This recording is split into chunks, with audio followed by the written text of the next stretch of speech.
I welcome all of you on platform of Europedia and ECP, and this video is related to the topics which are asked from environment science and the topics which are in the current actually and current related topics of environment science. And we are preparing for this exam of assistant environment engineer or environmental engineering exams, and these seats are declared by Himachal Pradesh State Pollution Control Board.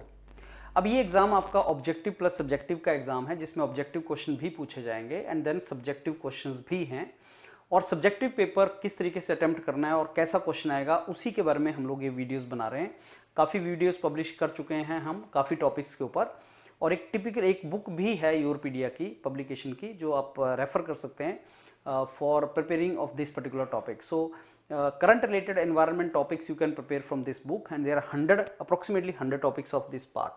So these topics I have shown you in all the videos. आज का मेरा जो topic है वो COP26 से related है, और ये इंपॉर्टेंट टॉपिक्स हैं जो आपको तैयार करने हैं 100 टॉपिक्स। इनमें से कुछ टॉपिक्स हमने ऑलरेडी बनाए हैं, आप उनको गो थ्रू करें और उससे आपको हेल्प मिलेगा कैसे प्रिपरेशन करना है इस एग्ज़ाम का। तो आप अपना ये वीडियो रोक के इन टॉपिक्स को नोट भी कर सकते हैं, क्या 100 टॉपिक्स हैं, कौन से टॉपिक्स आपको प्रिपरेशन करने हैं, और इनका डिटेल आंसर, इनका डॉक्यूमेंटेशन आप ले सकते हैं ECP से या यूरोपीडिया से, right. So these are the 100 topics, current related topics which are related to environmental science.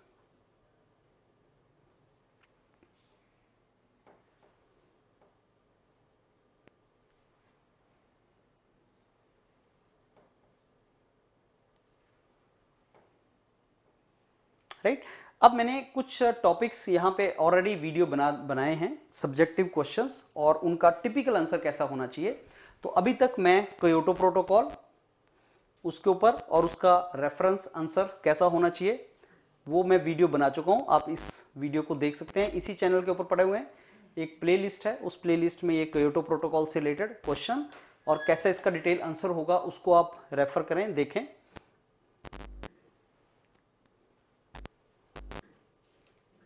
Typically introduction कैसा होना चाहिए, बॉडी पार्ट कैसा होना चाहिए, कंक्लूजन कैसा होना चाहिए, फिर कुछ और जो इंफॉर्मेशन नॉलेज जो इमेजेस के थ्रू ली जा सकती है वो इसमें मेंशन्ड है।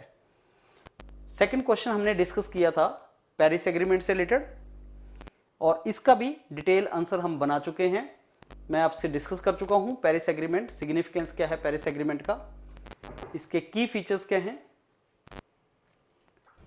चैलेंजेस क्या हैं पेरिस एग्रीमेंट को इंप्लीमेंट करने में, key features and components of Paris agreement, उसके हर point, heading, subheading and point wise discussion हम कर चुके हैं। You can go through this and then conclusion. Then we discussed about agenda 21 and agenda 30। ये दोनों बहुत इंपॉर्टेंट टॉपिक्स हैं जो एनवायरनमेंट के करंट से आपसे क्वेश्चन पूछा जा सकता है। तो एजेंडा 21 है क्या, उसके अलग अलग कंपोनेंट्स क्या हैं, अगर आपको सब्जेक्टिव क्वेश्चन के आंसर के हिसाब से इसको फ्रेम करना है तो किस तरीके से आपके हेडिंग्स एंड सब हेडिंग्स इसमें होने चाहिए, उसका सारा डिटेल में इसमें मेंशन है। United nation framework convention on climate change क्या है और इसकी आउटकम्स क्या हैं, क्या होता है United nation framework convention on climate change, की फीचर्स एंड कंपोनेंट्स इसके क्या हैं, ऑब्जेक्टिव्स क्या है और इसके कंपोनेंट्स कौन कौन से हैं। So Kyoto protocol, Paris agreement etcetera, they are the parts of this.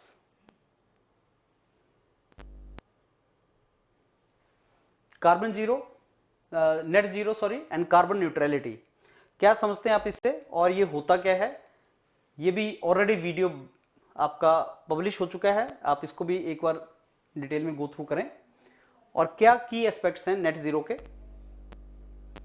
कौन कौन से इसके टर्म्स हैं, कौन कौन से इसके कंपोनेंट्स हैं नेट जीरो के।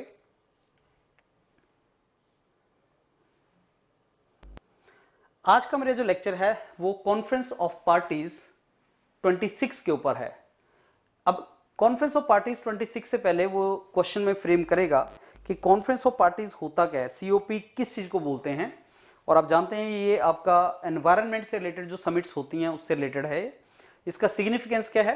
What is the significance of COP26 जो ग्लासगो में हुआ था?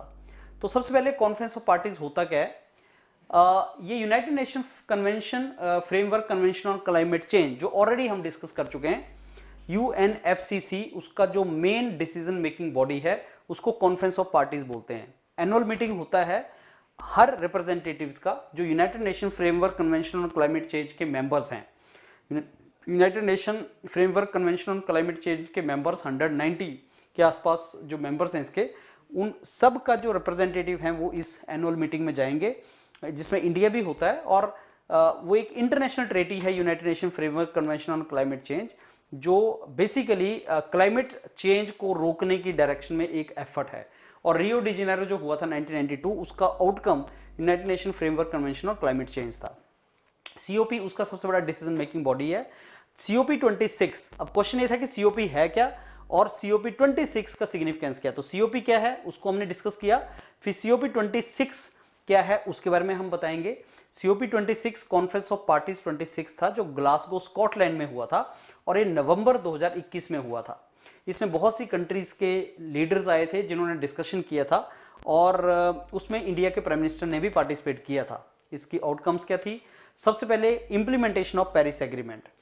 जो पेरिस एग्रीमेंट 2015 में आया था जिसने टेम्परेचर लिमिट सेट की थी कि ग्लोबल टेम्परेचर जो है 2 डिग्री सेंटीग्रेड से ऊपर नहीं जाना चाहिए, in any case we should try to reduce it below 1.5 degree centigrade, 2015 में आया था। उसके इंप्लीमेंटेशन की डायरेक्शन में COP26 था, इंप्लीमेंटेशन ऑफ पेरिस एग्रीमेंट, ये सबसे इंपॉर्टेंट था।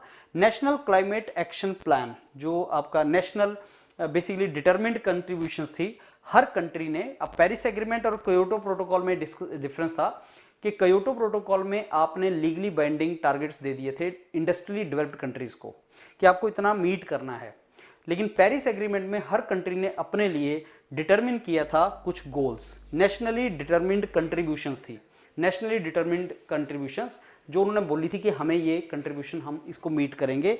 वो हर कंट्री की अपनी रिक्वायरमेंट थी, वो बेसिकली मीट रिक्वायर्ड थी कि हमें इतना मीट करना है। उसको कहाँ तक मीट हुआ है इसके ऊपर भी डिस्कशन हुआ था। Finance discussion was focused on the financial commitment to support the developing countries, कि डेवलप्ड कंट्रीज ने डेवलपिंग कंट्रीज की सपोर्ट करनी है सो दैट क्लाइमेट चेंज को बेसिकली कंट्रोल किया जा सके, वो भी यहाँ पे डिस्कशन हुआ था। सो प्लेजेस किए गए कि $100 बिलियन एनुअल फंड क्रिएट किया जाएगा और जो डेवलपिंग कंट्रीज को सपोर्ट करेगा, ये भी ग्लासगो में हुआ था COP26 में। मीथेन प्लेज किया गया, एक ग्लोबल प्लेज किया गया जिसमें मीथेन एमिशन को बाई 30% रिड्यूस किया जाएगा 2030 तक, ये भी डिस्कशन वहाँ पे हुआ था। फॉरेस्ट एंड डिफॉरेस्टेशन की बात हुई थी, डिफॉरेस्टेशन को टैकल करेंगे और सस्टेनेबल फॉरेस्ट प्रैक्टिसेस को फॉलो करेंगे। मैंने आपको बताया कि कार्बन सिंक क्रिएट करेंगे, एफॉरेस्टेशन करेंगे और डिफॉरेस्टेशन को रोकेंगे, that was also discussed. Coal and fossil fuels को हम फेज आउट कर देंगे एंड विल रिड्यूस, उसके ऊपर डिस्कशन हुआ था। That was the basically Glasgow breakthrough to accelerate the transition from coal to renewable energy sources. Conference में loss and damage जो हुआ है क्लाइमेट चेंज का उसको भी डिस्कस किया गया एंड वनरेबल कंट्रीज को प्रोटेक्शन दी जाए, इसके ऊपर डिस्कशन हुआ। देखो ग्लोबल वार्मिंग या क्लाइमेट चेंज का कई कंट्रीज के ऊपर बहुत ज़्यादा इंपैक्ट हो रहा है, जहाँ पे सी लेवल बढ़ने से कंट्रीज सबमर्ज हो रही हैं। तो वो जो मोस्ट वनरेबल कंट्रीज हैं उनका लॉस एंड डैमेज को कैसे कंट्रोल किया जाए उसके ऊपर भी डिस्कशन हुआ। Global climate action COP26 focused on collaboration among various countries and businesses and cities to accelerate the climate action globally. That was also discussed. The outcome of COP26 focused on ongoing global challenge of aligning commitment basically to reduce the global temperature. So ये उसका सारा global जो COP26 का conclusion है, एक conclusion paragraph जरूर आपने उसमें ऐड करना है जिसमें जो भी तुमने डिस्कस किया उसके बारे में बात किया। COP26 के बारे में मेंशन करना बहुत इंपॉर्टेंट है कि COP26 में हर कंट्रीज ने ये बोला कि हम नेट जीरो अटेन करेंगे अप्रोक्सीमेटली 2050 तक। इंडिया ने ये बोला कि 2070 तक हम इसको अटेन कर सकते हैं। Indian prime minister said that by 2070 we may attain net zero. That was the input given by India in COP26. I told you COP are very important summits and COP 21 Paris agreement था, COP26 Glasgow agreement था. Some COPs are very very important like Kyoto Protocol, Rio de Janeiro and Paris Agreement and Glasgow Summit, so and Doha Accord. So these are very very important and we will discuss all these things. This was related to COP26 which was in Glasgow. इसी तरीके से आपको answer लिखना है अपने subjective paper का. अगर आप Himachal Pradesh state pollution control board exam के लिए जा रहे हैं, मेक श्योर आप क्वेश्चंस का आंसर इस तरीके से लिखें. Yourpedia is the largest platform on which you can prepare for environmental related exams जो भी आपके स्टेट में या सेंट्रल पोल्यूशन कंट्रोल बोर्ड में होते हैं, and you can prepare with us. All the very best and keep learning with Yourpedia and ECP. Thank you.